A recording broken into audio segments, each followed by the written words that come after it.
우리가 살아가는 세상은 나 혼자 살지 않습니다. 혼자서 살아가지 않고 많은 사람과 더불어 살아갑니다. 그런데 사람들을 만날 때마다 그 사람의 인격을 우리는 어떻게 알 수 있을까요? 착하게 생긴 얼굴이면 인격이 좋을까요?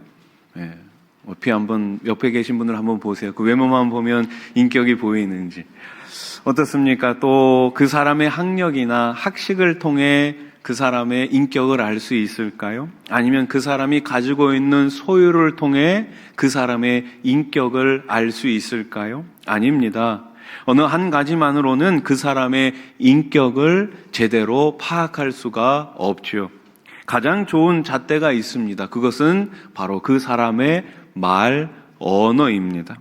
말을 어떻게 하는가, 무슨 말을 하는가에 따라 그 사람의 인격, 그 사람의 됨됨이가 드러납니다. 그렇습니다. 말은 마음의 창이에요. 그래서 성경 누가복음 6장 45절은 이렇게 말씀합니다. 선한 사람은 마음에 쌓은 선에서 선을 내고 악한 자는 그 쌓은 악에서 악을 내나니 이는 마음에 가득한 것을 입으로 말함이니라. 아멘. 마음에 가득한 것을 뭐로 말한다고요? 우리의 입으로 말한다고요. 그러니 마음에 선이 있으면 입으로 선한 말이 나오고, 마음에 악한 것이 있으면 입으로 악한 말이 나오는 것입니다. 사랑하는 사람이 많으면 어때요? 온통 이 세상이 다 아름다워 보이잖아요. 그래서 사랑하는 사람은 입만 열면 뭐가 나와요? 사랑의 말이 나옵니다. 또 믿음이 충만한 사람은 입만 열면 하나님을 향한 사랑의 언어가 쏟아집니다. 반대로 입만 열면 부정적이고 비판적인 언어가 쏟아져 나온다면 그 사람의 은혜가 사라졌다는 증거예요. 그런 점에서 말을 보면 그 사람의 신앙 상태를 알 수가 있죠. 하나님의 은혜를 입은 자들은 은혜의 언어로 자신을 드러냅니다. 언어가 마음의 창이요, 인격의 창이요, 은혜의 창이기 때문이에요. 자, 그러면 우리가 은혜로운 말을 하려면 먼저 어떻게 해야 할까요? 내가 먼저 은혜로 충만해야 합니다. 다른 사람이 아니라 내가 먼저 은혜로 충만할 때 은혜의 말을 할 수가 있는 거예요. 골로새서 4장 6절 말씀입니다. 한번 같이 읽어보겠습니다. 시작. 너희 말을 항상 은혜 가운데서 소금으로 맛을 냄과 같이 하라.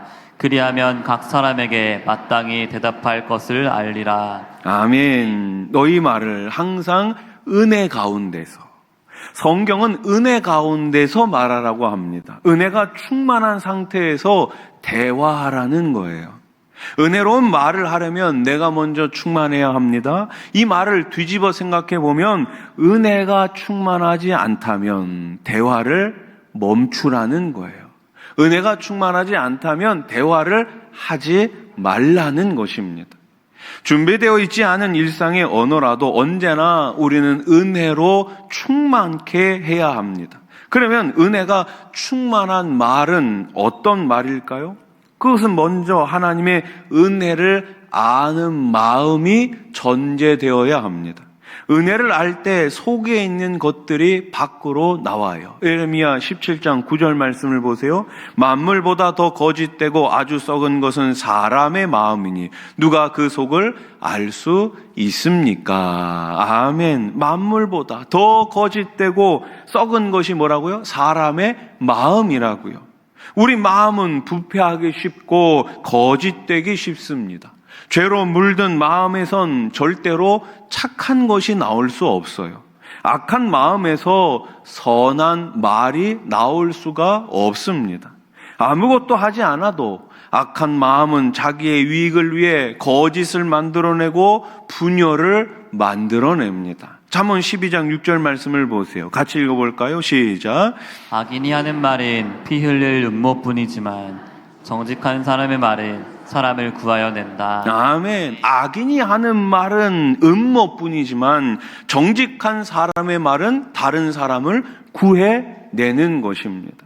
악한 마음에선 칼로 찌르는 것 같은 악한 말이 나와 상처를 내고 피를 흘리게 합니다. 믿는 사람이라도 얼마든지 피를 흘리는 말을 할 수가 있어요. 그래서 야고보 사도는 이렇게 한탄하지요. 야고보서 3장 9절 10절. 이것으로 우리가 주 아버지를 찬송하고 또 이것으로 하나님의 형상대로 지음을 받은 사람을 저주하나니 한 입에서 찬송과 저주가 나오는도다. 내 형제들아, 이것이 마땅하지 아니하니라. 아멘. 하나님을 찬양하는 입에서 상처 주는 말이 나오고 비난하고 저주하는 말이 나온다면 이것이 어떻게 맞는 거겠습니까? 그래서 말은 그 사람의 영성을 가늠하는 척도가 돼요. 야고보 사도도 만일 말에 실수가 없으면 어떤 사람이라고요? 온전한 사람이라고 말합니다. 그러므로 은혜로운 말을 하려면 내가 먼저 은혜로 충만해야 합니다. 하나님의 은혜를 경험한 자들이 은혜로운 말을 할 수가 있는 거예요. 그렇지 않으면 우리의 입술에서 은혜가 사라져 버립니다. 하나님의 은혜가 우리 안에 깃들 때 입술에서 은혜가 흘러나옵니다. 너희 말을 항상 은혜 가운데서 하라. 이 말씀에서 가장 중요한 단어는 뭘까요? 따라해 보십시오. 항상이라는 단어예요. 항상을 다른 말로 하면 어떤 상황에서도가 되죠. 어떤 상황에서도 우리는 은혜로운 말을 할 줄 알아야 합니다. 힘들고 어려운 상황이 있을 때라도 하나님의 은혜 가운데서 말을 해야 합니다. 또한 누구와 대화를 나누더라도 하나님의 은혜가 깃들인 말을 해야 하죠. 사랑하는 사람, 좋아하는 사람만이 아니에요. 그렇지 않은 사람도 항상 하나님의 은혜가 깃든 말을 나누어야 합니다. 부부 간에도, 부모와 자녀 간에도, 스승과 제자 간에도, 형제 간에도, 친구 간에도, 직장 동료 간에도, 상사와 부하 직원 간에도 언제든지 은혜로운 대화를 해야 합니다. 여러분의 말에 먼저 하나님의 은혜가 충만하시기를 우리 주님의 이름으로 축복합니다. 은혜는 서로에게 영향을 끼칩니다. 그래서 은혜로운 말을 해야 하는 거예요. 우리가 지난주까지 룻기 말씀을 나누지 않았습니까? 룻기에 보면 계속해서 은혜가 서로가 서로에게 영향을 끼치고 있는 걸 볼 수가 있죠. 나오미와 룻이 서로에게 은혜를 끼칩니다. 룻과 보아스가 서로에게 은혜를 끼칩니다. 은혜가 참 중요한 거 아닙니까? 우리는 은혜의 말로써 사람들에게 하나님의 은혜를 끼칠 수가 있어요. 그래서 은혜를 끼치는 말을 어떻게 해야 될까요? 훈련해야 합니다. 은혜를 끼치는 말을 연습해야 한다라는 거예요. 에베소서 4장 29절 오늘 말씀의 중반절 말씀을 보세요. 선한 말을 하여 듣는 자들에게 은혜를 끼치게 하라. 아멘. 주님은 분명히 은혜로운 말을 함으로써 듣는 자들에게 은혜를 끼치라고 명령하세요. 은혜를 끼치는 말을 하려면 먼저 무엇이 필요합니까? 판단이 아닌 관용이 필요합니다. 그런데 우리는 가끔 어때요? 말을 들으면 그 사람의 말을 듣고 뭐부터 해요? 관용이 아니라 판단부터 합니다. 저 사람의 행동을 보면 판단부터 하는 거예요. 지적부터 하는 거예요.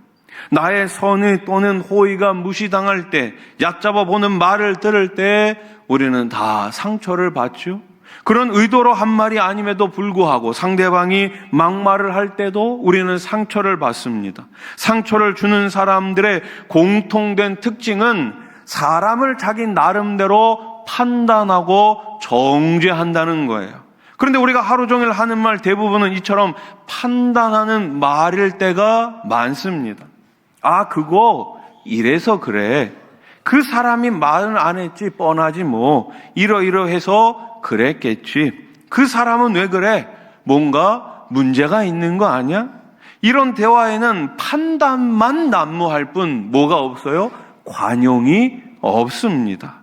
관용이 없으니 자연스럽게 은혜가 없습니다.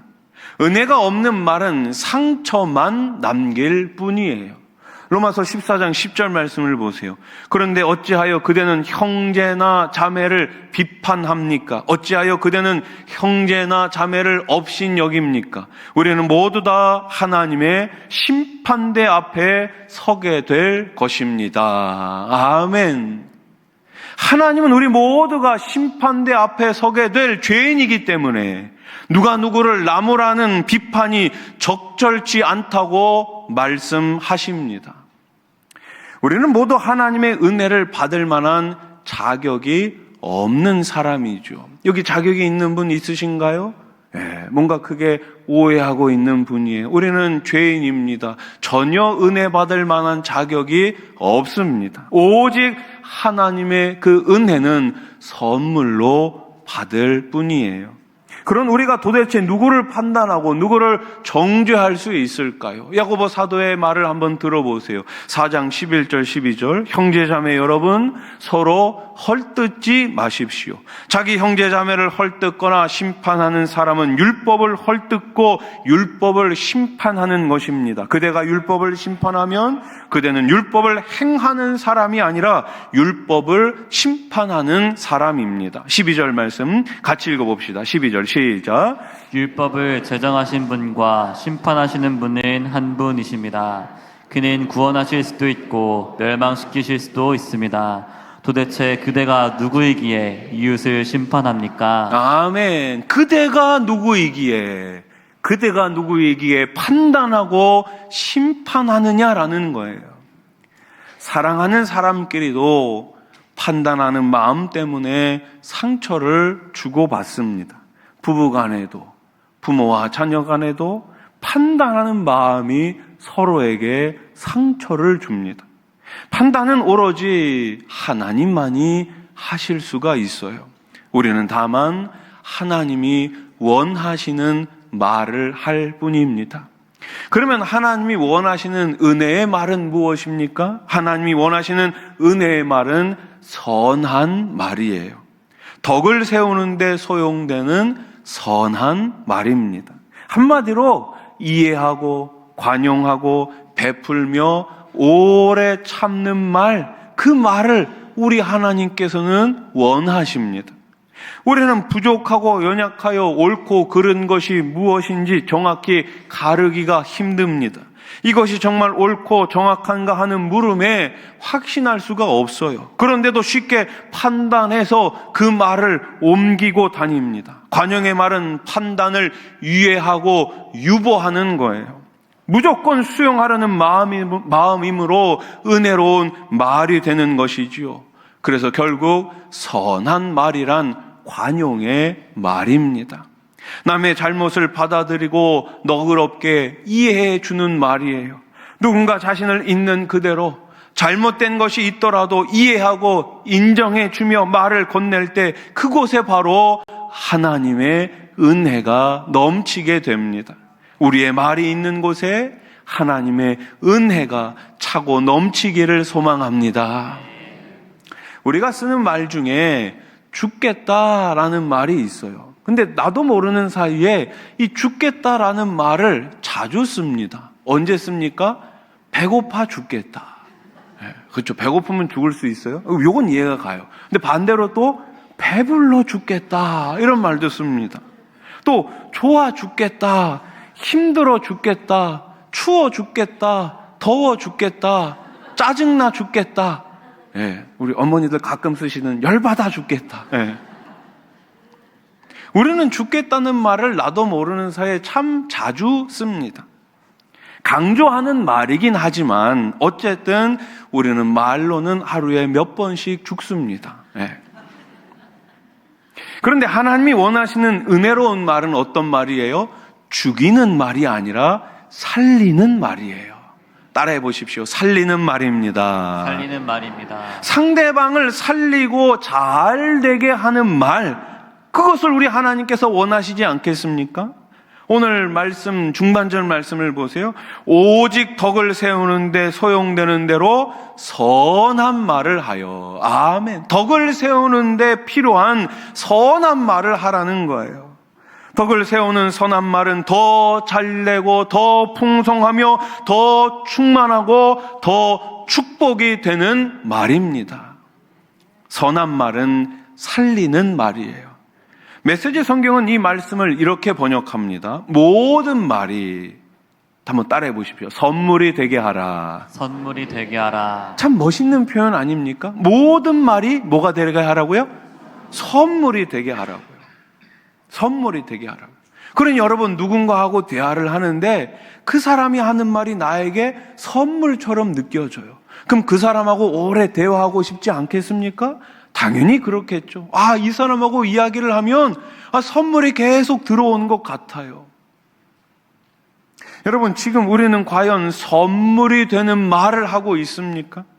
가정에서, 일터에서, 교회에서, 친구 사이에서 주고받는 말이 지금 과연 선물이 되는 말입니까? 그런데 안타깝게도 선물보다는 상처가 되는 말을 할 때가 있습니다. 뒤에서 험담하고 수근거리지 말라는 명령은 그 말이 상처를 주고 심지어 죽이는 말이 될 수 있기 때문이에요. 그래서 성경은 뭐라고 말씀합니까? 무릇 더러운 말은 입 밖에도 내지 말라고 말씀하십니다. 더러운 말의 헬라어 원어를 살펴보면 이런 의미예요. 썩은 과일이나 열매예요. 여러분, 썩은 과일을 먹게 되면 어떻게 됩니까? 안 드셔봐서 모르죠. 왜요? 당연히 썩었으니까 먹지 않습니다. 썩은 건 버리는 거예요. 썩은 걸 먹는 사람은 없습니다. 그런데 썩은 열매, 썩은 과일을 먹으면 어떻게 됩니까? 배탈이 납니다. 아픕니다. 질병에 걸립니다. 심각하면 죽음에 이를 수도 있어요. 그래서 더러운 말은 사람을 병들게 하고 죽이는 말이 될 수 있으므로 입 밖에도 내면 안 되는 것입니다. 여러분의 말이 상대방에게 선물이 되는 말이 될 수 있기를 우리 주님의 이름으로 축복합니다. 자, 그러면 우리가 은혜의 말을 계속하려면 먼저 무엇을 알아야 할까요? 감사해야 합니다. 뭐 해야 된다고요?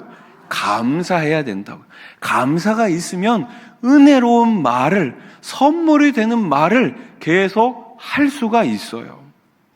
은혜 입은 자는 감사가 넘쳐나고 감사가 넘쳐나는 삶에는 은혜가 또다시 임합니다.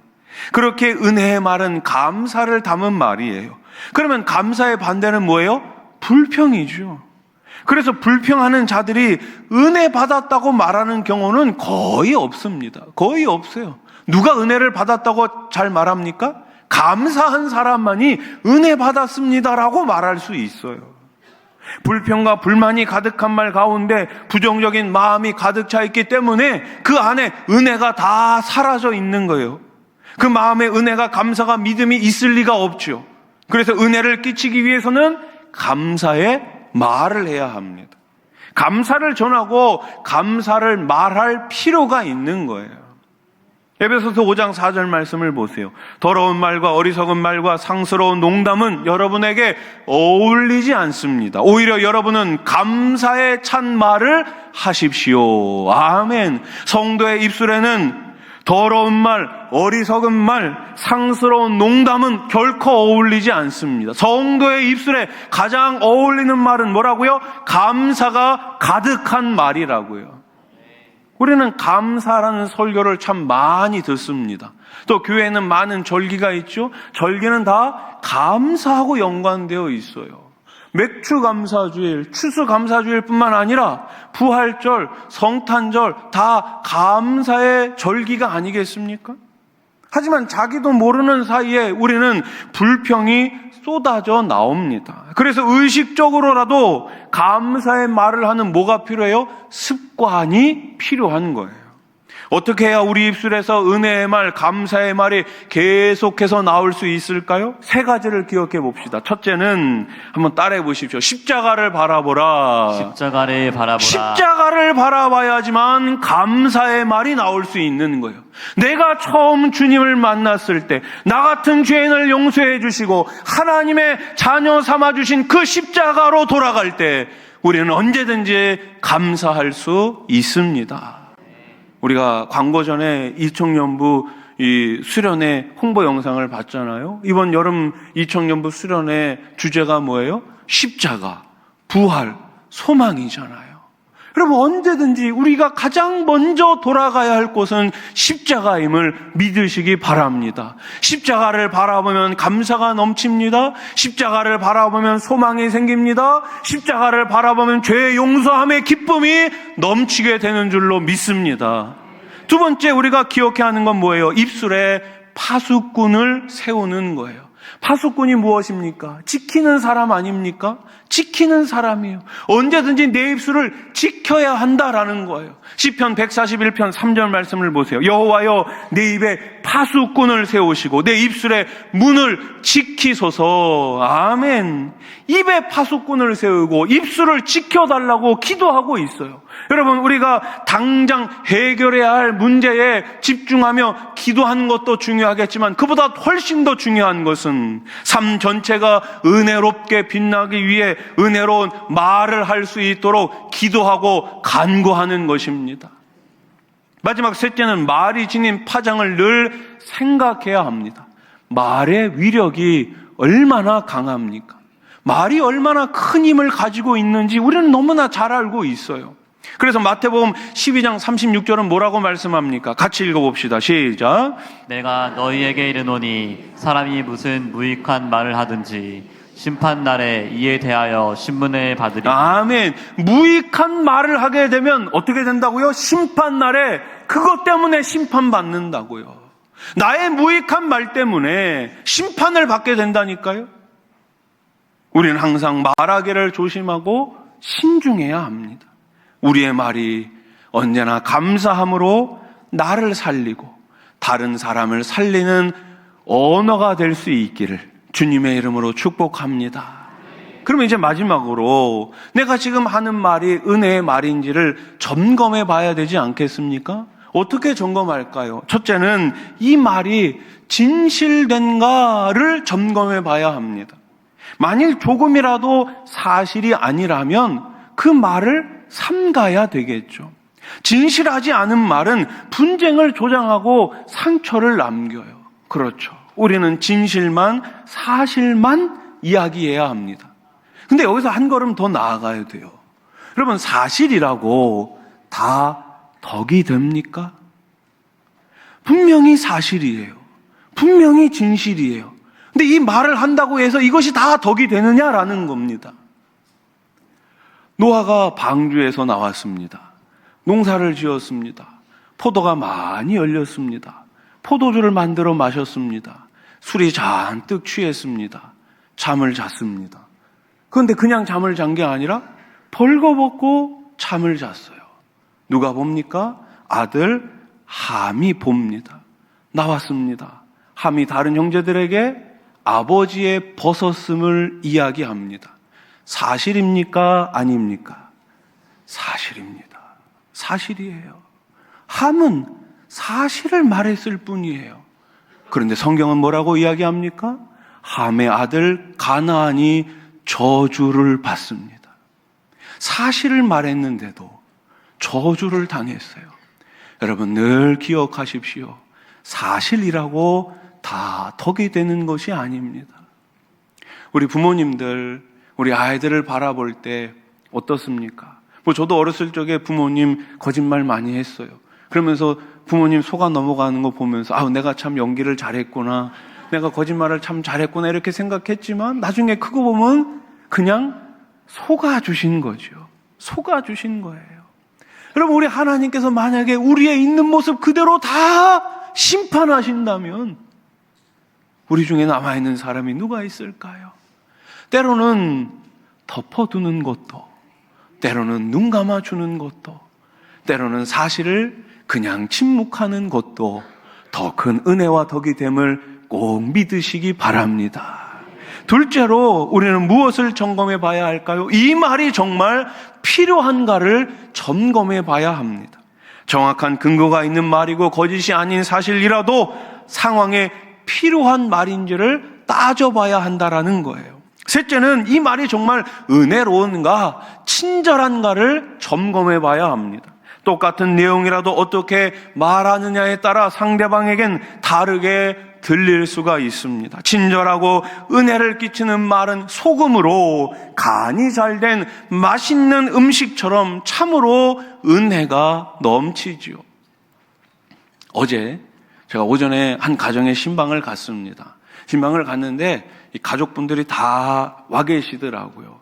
그런데 큰딸이 아직 오지 않은 거예요. 좀 이른 시간이긴 했는데 좀 늦게 왔어요. 알고 보니까 이 큰딸이 얼마 전에 이제 한 대학교 도서관의 사서로 취직을 하게 됐습니다. 첫 월급을 받았다고, 이 월급 하나님 앞에 드리고 싶다고, 교회에 드리고 싶다고 그 은혜에 가서 돈 찾아오느라고 좀 늦게 온 거예요. 와, 요즘에도 이런 청년이 다 있습니다. 첫 월급 하나님 앞에 드리는 그 손길 너무나 아름답지 않습니까? 제가 그 청년하고 몇 마디 이렇게 대화를 나누는데 고생을 참 많이 했더라고요. 문헌정보학과를 졸업하고 시험을 여러 번 쳤는데 이번에 이제 합격을 해가지고 취직을 했는데 제가 이렇게 말했어요. 아, 참 쉽지 않았겠어요. 그동안 참 수고가 많았어요. 예, 정말 부모님들도 기뻐하시고 정말 잘했어요. 제가 이렇게 얘기를 하니까 그 청년이 저한테 갑자기 이렇게 말하는 거예요. 목사님, 다 하나님의 은혜입니다. 야, 아니 이제 20대 중반, 이제 23살, 24살 이제 졸업한 지 얼마 안 된 그 청년의 입술에서 목사님 다 하나님의 은혜예요라고 말하는데 제가 더 은혜가 되더라고요. 제가 더 은혜가 되더라고요. 여러분, 우리 청년부 수준이 이 정도입니다. 우리 청년부 수준이 이 정도인데, 여러분, 우리의 말은 은혜의 창입니다. 은혜의 창이에요. 말로 그 사람의 은혜를 알 수 있고, 은혜 받은 것을 우리는 말로 알 수 있습니다. 사랑하는 성도 여러분, 저와 여러분들의 말이 은혜로, 그 은혜로, 하나님 주시는 그 은혜로 충만해져서 이 땅에 은혜의 통로로 쓰임받고 사용될 수 있기를 살아계신 예수님의 이름으로 간절히 축원합니다.